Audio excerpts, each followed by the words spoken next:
welcome to Work It Wednesday. We are live from Thinkific headquarters in Vancouver. It is not raining today. Yay. It's a sunny day in Vancouver in October, so that's pretty cool. My name is Tyler. I'm the content manager here at Thinkific, and this is Tia. I am the product marketer here.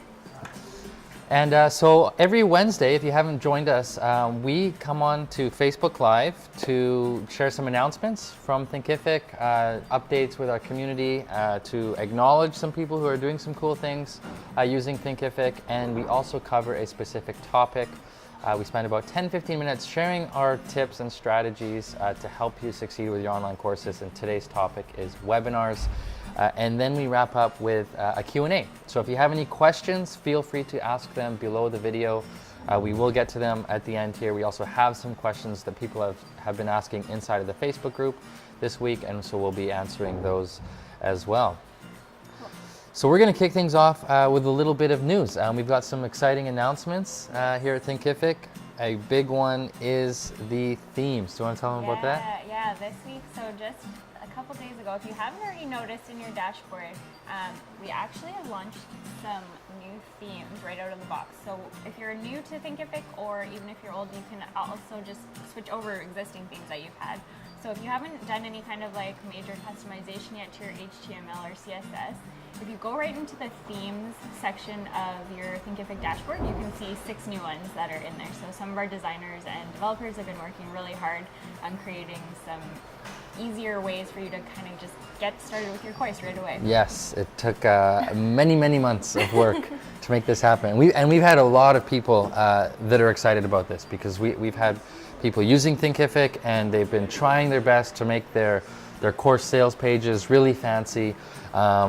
But not everyone's a designer, right? Yeah, Not exactly. everyone's a designer. Not everyone knows how to code or how to use HTML, all those kind of things. So now we've got 6 very nice themes to choose from. And we'll be adding more. And more coming. Yeah. And all it takes is like one click, basically, to activate that theme and to have a really nice looking landing page for your course. Yeah, so check those out and let us know what you think of them. We also have something else coming up next week. It's a little bit of a secret, but we're going to be hosting a big event at the end of October. Yeah, top secret. It's top secret. I can't say the name. Can't even say what it's for. So you're going to be wanting to make sure you tune in next week for all those announcements. Yes, keep an eye on the Facebook group, because it is a pretty exciting announcement next week. And just like every other week, we have Course Clash next Tuesday. We'll be going over a few different landing pages for your courses, kind of a little head-to-head battle. You can take home some live feedback for that. We actually are going to be introducing something else too. So if you have any questions for Work It Wednesday in our Facebook group, go to our Facebook group. It's called Thinkific Studio. And you're going to want to, if you have any questions for Work It Wednesday, hashtag WIW just in the post itself, and we'll be able to track them down for each week. Same with Course Clash. If you feel like submitting your landing page and you're not too scared of the critiques, we're pretty nice. Everything's pretty constructive. But just hashtag Course Clash in that post, and we'll be going through it each week to collect all that stuff. I think we can probably jump into some of the shout outs, because we have a few cool things that happened this week. We do have some shout outs, and if you're just joining us, it is Work It Wednesday. We are going to talk about webinars, but really quick, we want to acknowledge a couple of people who have reached some milestones in their teaching business and who are doing some cool things. So who do we got up first? Yeah, so the first person is Shazay. I think we've maybe mentioned her before for some other weeks, but I just wanted to bring something so cool. Kickstarter to set up and pre-launch her course. So during all that whole setup phase, it takes a lot of resources and time to either get the content together, get some graphics together, start the marketing materials and all that kind of thing. So what Shazay has actually been doing for her last 15 courses, apparently, this is her 16th go at it, is she starts up a Kickstarter to raise funds to actually create the course. So then she's really making sure that it's high quality. Everything that she's putting out there is good enough so that she can start making money off that course afterwards. So that is so cool. Yeah. Maybe we should do a blog post. Maybe we can get her to help us with a blog post on how, because for those of you who don't know what Kickstarter is, it's a crowdfunding platform where you basically you create a campaign for whatever your idea is. In this case, she's doing it for courses, but you raise money up front. It's like pre-selling whatever your project, product, online course, whatever the case, you're pre-selling it. So you're validating that people are actually willing to pay you for that. You get the money up front, and then you go create it. So that's a pretty cool thing that she's doing. We'll have to follow up with We will have to follow up with her on that one for sure. And then another little quick one, I would like to say congrats to Amy Harrison. They just had their first sale. That's always the first thing, so look forward to hearing some more results later on. All right, high five, first sale. Oh yeah. That's a good one. We need to get like a digital high five. Yeah, can we get like a high five thing like show up on the screen? Is that possible with Facebook? We'll just get Riley's hands in front of the camera. Yeah, he can just I think you just squash our heads. The last one I wanted to say this week was congratulations to Stephanie McConnell. She just was kind of said she was hovering over that publish button for quite a few minutes before she was ready to hit it. The shaky hand hover. Yeah. So she was just really grateful for all of the help she's gotten in our Facebook group. If you're not part of our Facebook group, it's called Thinkific Studio, so make sure you head there. We're always just sharing lots of ideas and advice between course creators, so it's a pretty great place, especially if you're just getting started and you have a lot of questions. I think that's about it this week. There's always tons of other stuff, but we don't have too much time for that. I'd love to let you jump into your topic. Sounds good. And if you have a win that you want to share with our community, make sure join our Facebook group if you haven't already, and then let us know. Like whenever you reach a milestone, share it with the group. We'd love to see people making progress, and we may even acknowledge you on the live video, put you on the spot a little bit. Today's topic is webinars, and specifically how to host a live webinar where you present your course, and so you end up enrolling students right from that webinar. And we've had quite a few people use webinars to sell their course. I've hosted webinars. I know a lot of other Thinkific users have. One person in particular that we actually have a case study on is John Michaludis. I hope I'm saying that correctly. From My Excel Online. He has a course on how to use Microsoft Excel. And webinars took him from $0 in course sales to over $20,000 in sales per month in just a 6-month time frame.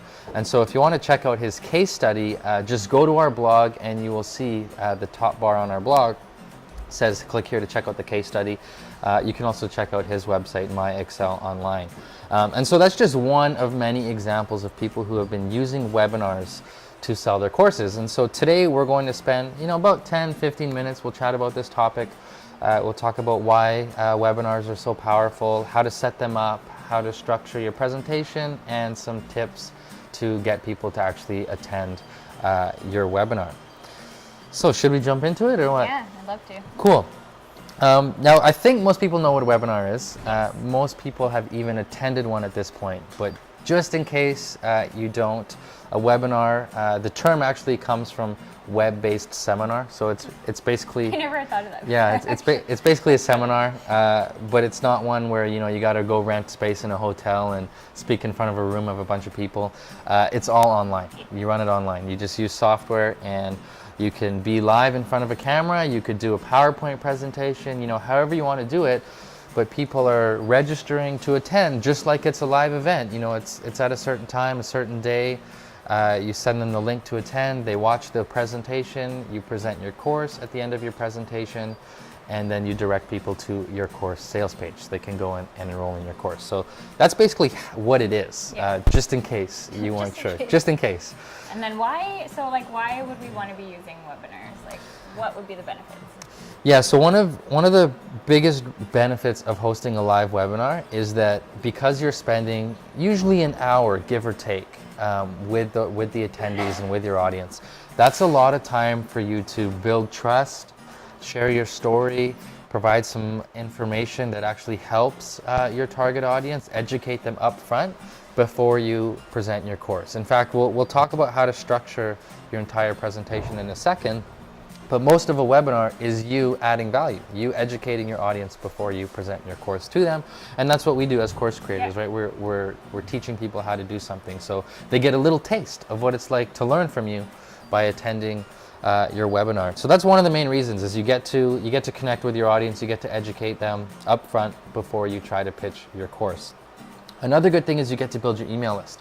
So anyone who registers for a webinar, they need to register with their email address. So even if they didn't show up for the webinar, or if they do show up, you have a way to contact them.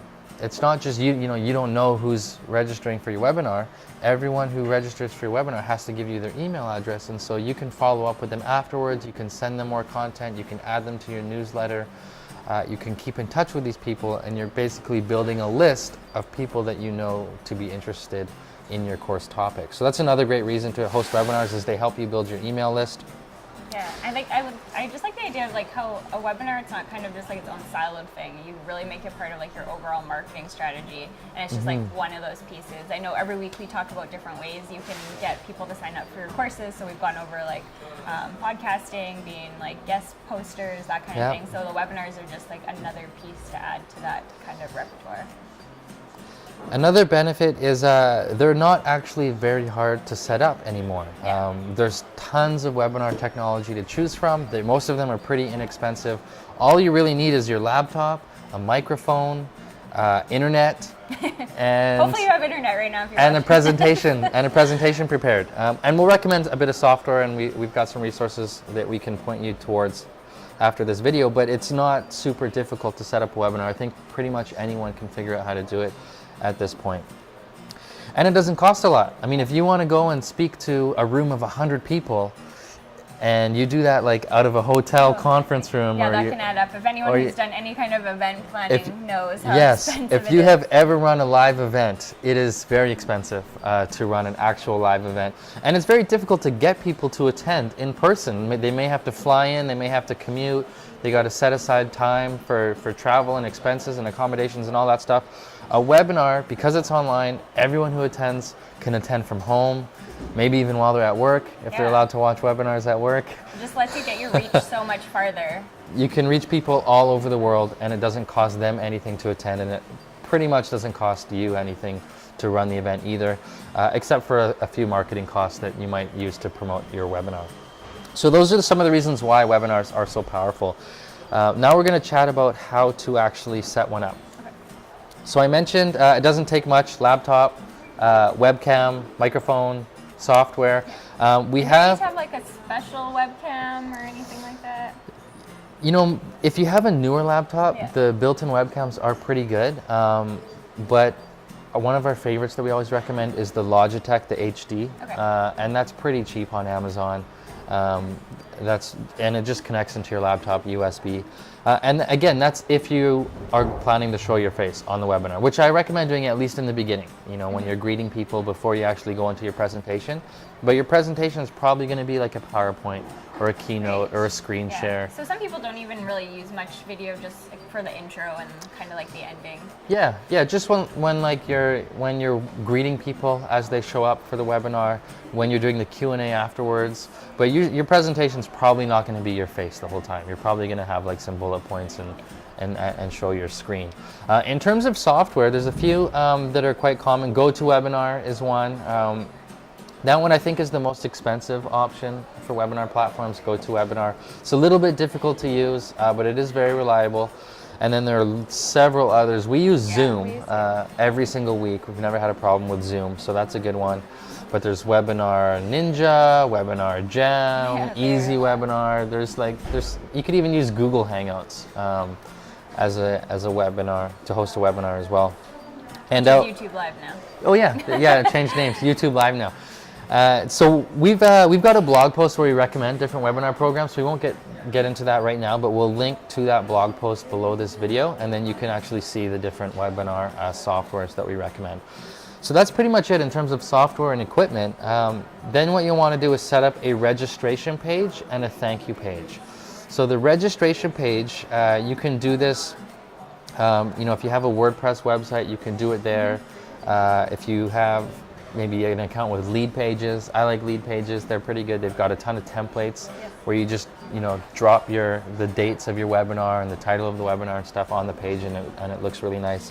So you need to use built-in additional pages in Thinkific. You could do that too. You can use the built-in the custom pages with Thinkific to set up a registration page.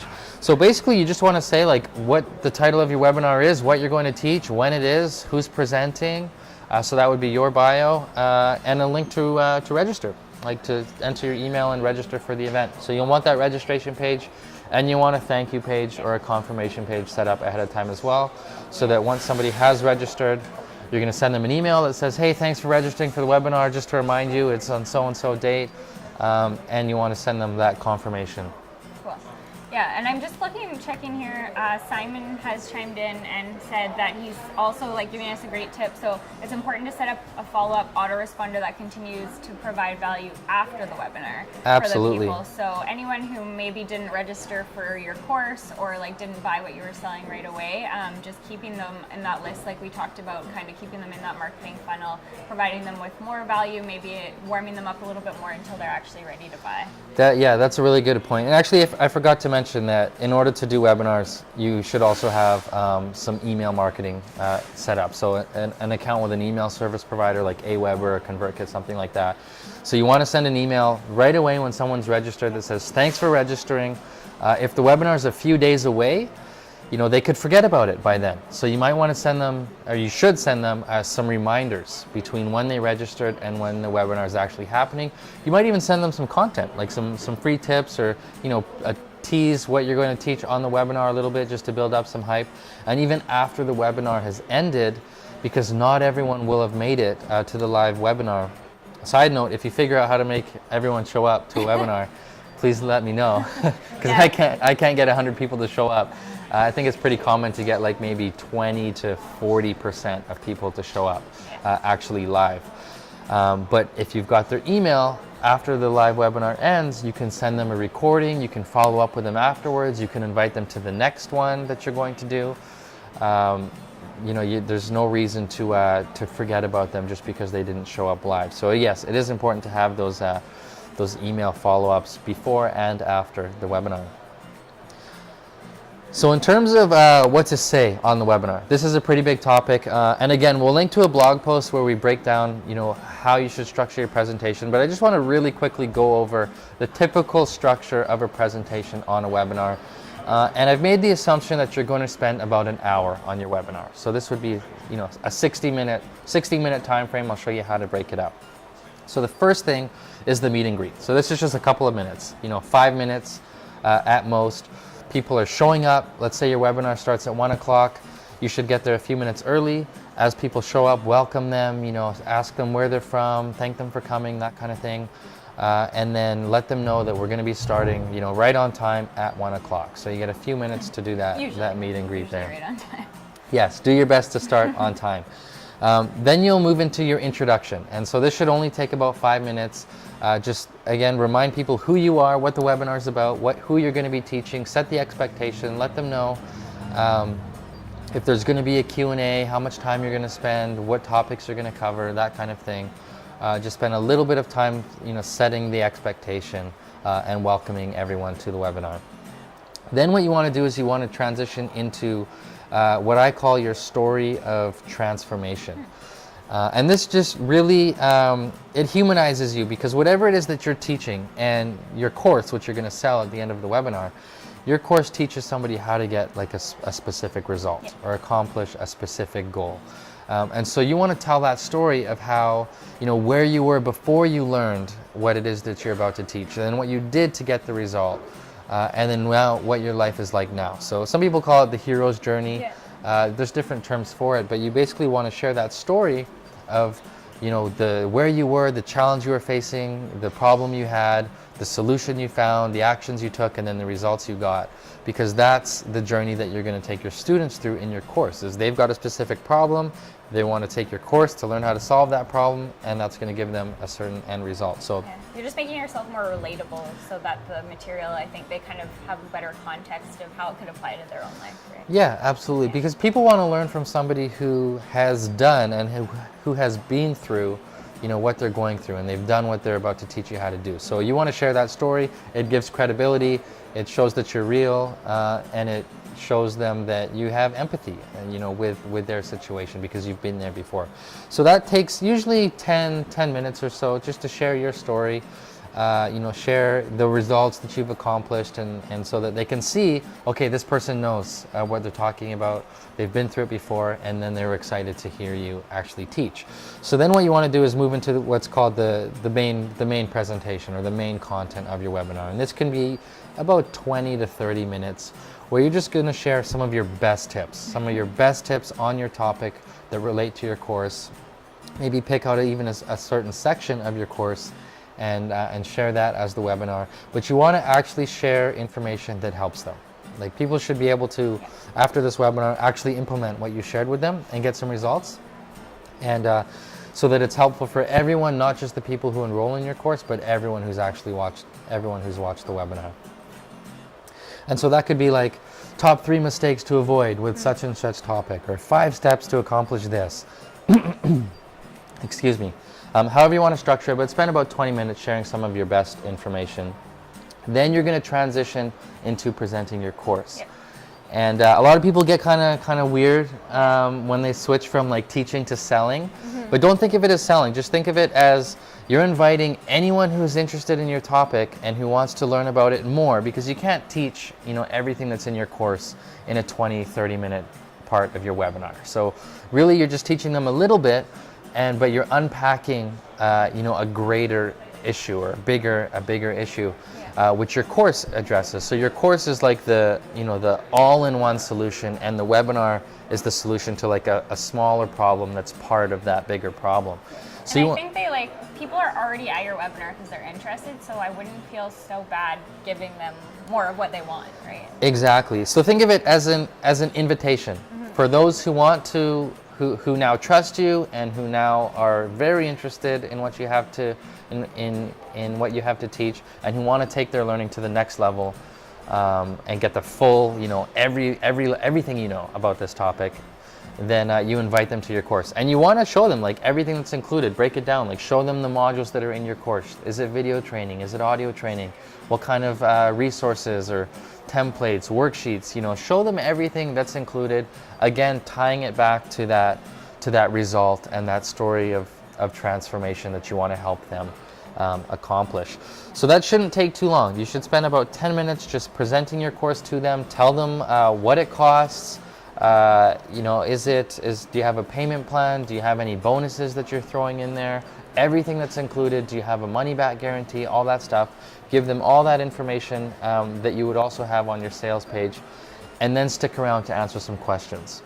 So once you've presented your course, share the link to your sales page. Some people will go there and buy your course right away, but some people are going to have some questions before they're ready to make a decision. So make sure you hang around for that Q&A. We're just going to take a quick check to see if we've got any questions coming in on the Facebook group here. And again, we are live, so if you want to chime in, let us know your experience with webinars. If you have questions about webinars, just drop a comment below the video. We are keeping an eye, and we'll do our best to bring those up. Yeah, Simon just jumped in again. He's got so many good tips. He must have awesome webinars. So just going between that. If you like to take the journey further and go more in depth, like, he doesn't really make it sound as much like a sales pitch. It just kind of gives them that natural transition into the next stage, which is great advice. Thanks for sharing. Madeline has a question about launching her program. She wants to know if she should set up a coming soon page or a sales page, and if they want to buy with or without the webinar. We actually have a question coming up after the topic that addresses this, so if you want to stick around, Madeline will answer that. And then as for your question about specifically putting in some info into a certain tab within your course that's not a chapter, I'm going to get you to reach out to our support team. So just when you're logged into your dashboard, look for that little help button and they will give you a hand. Otherwise, I can get someone to get in touch with you about that afterwards. And Tom is looking for if anyone's successfully embedding live webinars into Thinkific. If anybody has a really great example they'd like to share, I'd love for you to throw it in the comments there. We can try and dig up a few afterwards too. Cool. Yeah, that's a good question. I know for sure that some people have taken the recording of their webinar and put that on Thinkific. Yeah. So they've treated it as a free course. And so people can enroll in this free course, which is technically a webinar, and watch that on their own time, and then the webinar presents their course, and then if they want to sign up for the course, they can go over and actually buy the course. I was going to get to that, but because it's kind of related to that, Definitely record your webinars. When you do a live webinar, always record it, because you want to be able to send the recording to the people that didn't make the live webinar, and you can put that recording on your Thinkific school. Set it up like a free course, or even from your, from your online schools, your main site or your course website. You can add a link that says free training or free webinar, and then it send people to go and watch that recording if they're not quite ready to enroll in your course. So really quick, we're just going to wrap up with some ways to promote your webinar and actually get people to show up for your webinar. And what I would suggest doing is creating a lead magnet. So this is like a free resource that you give away, because it's a little bit tricky to promote a webinar, especially to people who don't know you. Like you probably wouldn't want to run like a Facebook ad to a cold audience that doesn't know who you are, promoting a webinar, because a webinar is asking for a lot of someone's time. You're asking them for an hour of their time. And if they don't know who you are, they've never heard of you before, that can be kind of a tricky ask. So it can get expensive to promote a webinar directly.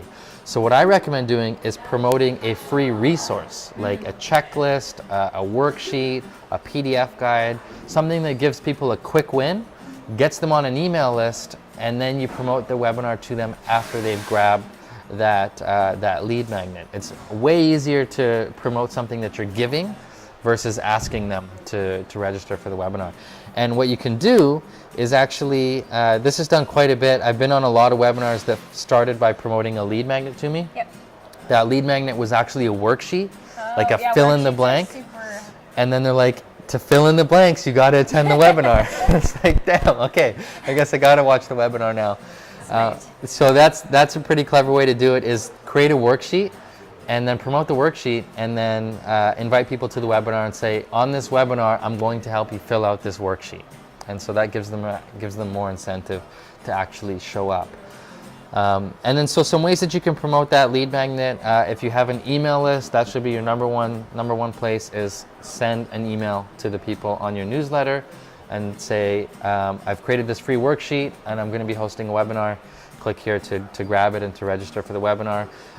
You can put some pop-in or some opt-in forms and some pop-ups and stuff on your website to promote your lead magnet.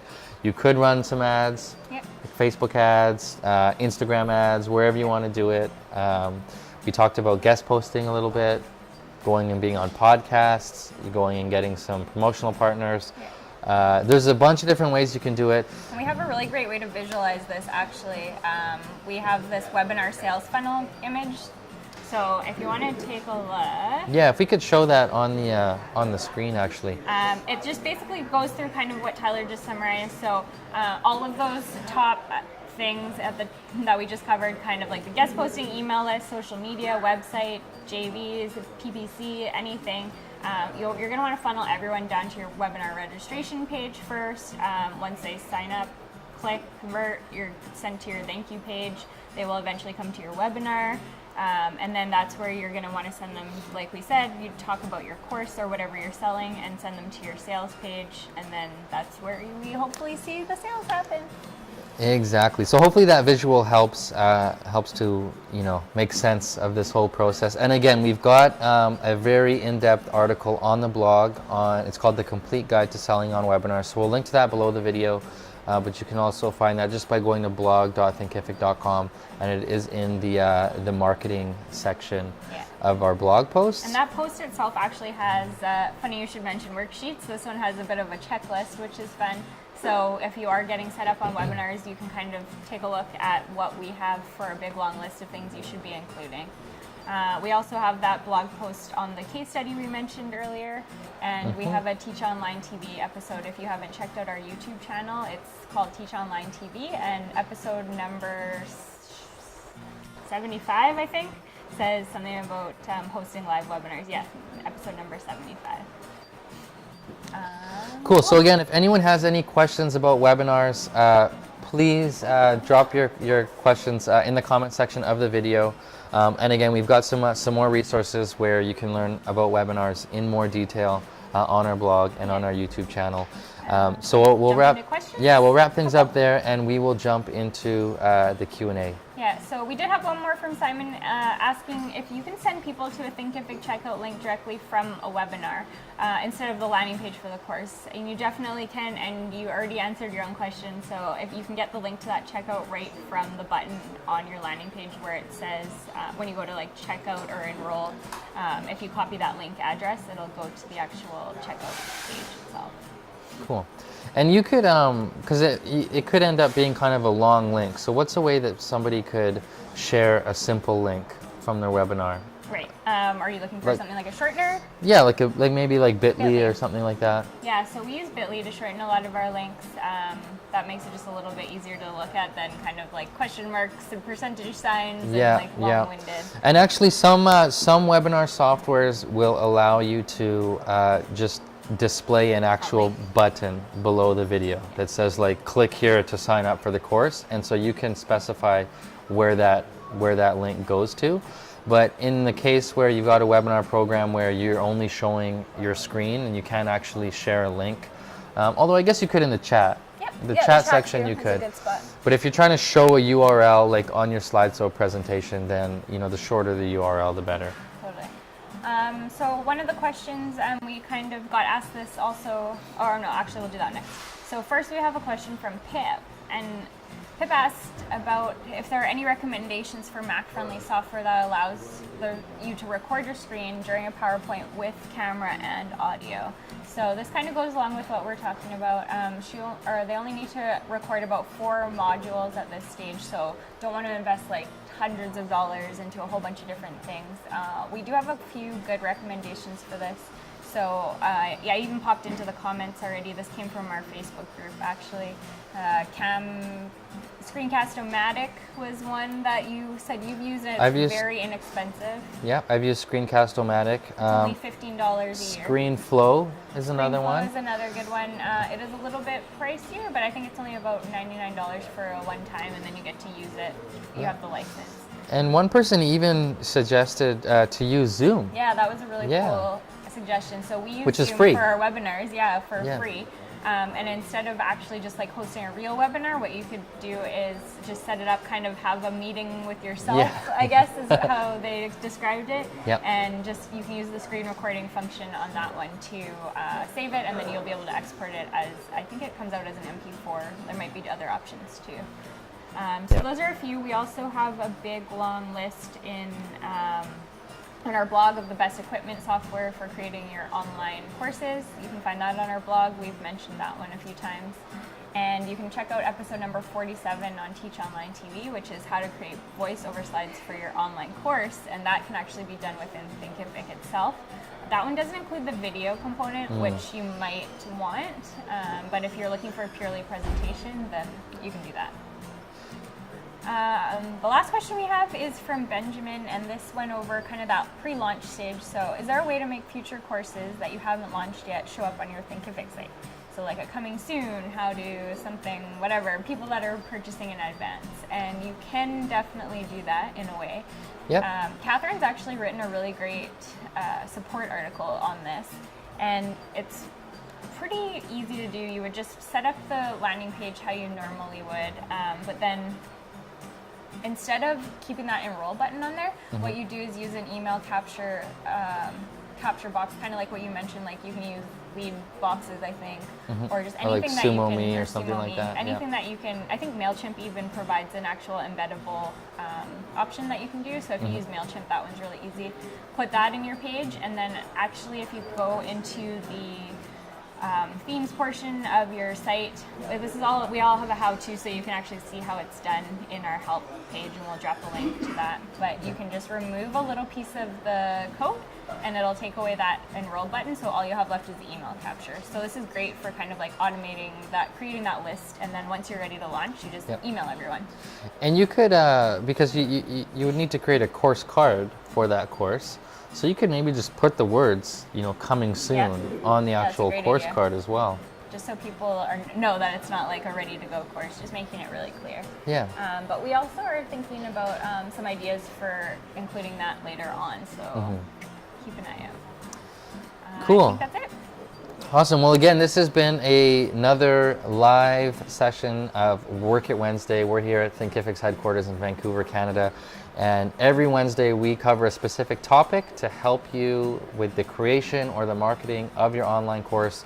We also share some news and some updates from our community.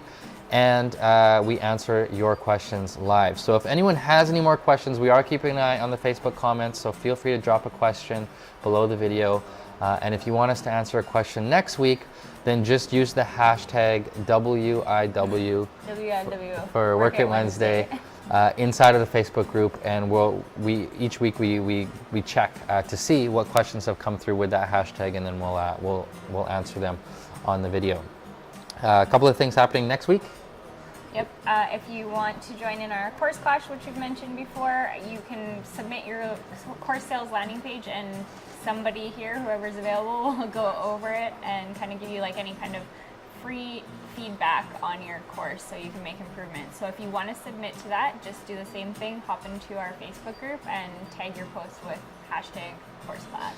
And we've got Aaron, who has been doing the course clashes. He's been doing a great job. And he has like a degree in like design or something along those lines. He will really give you some great So tips. he will share some great tips, yes. All right, cool. Well, I think we will see you next week. Cool, thank you for watching, and see you in the Facebook group. Yeah.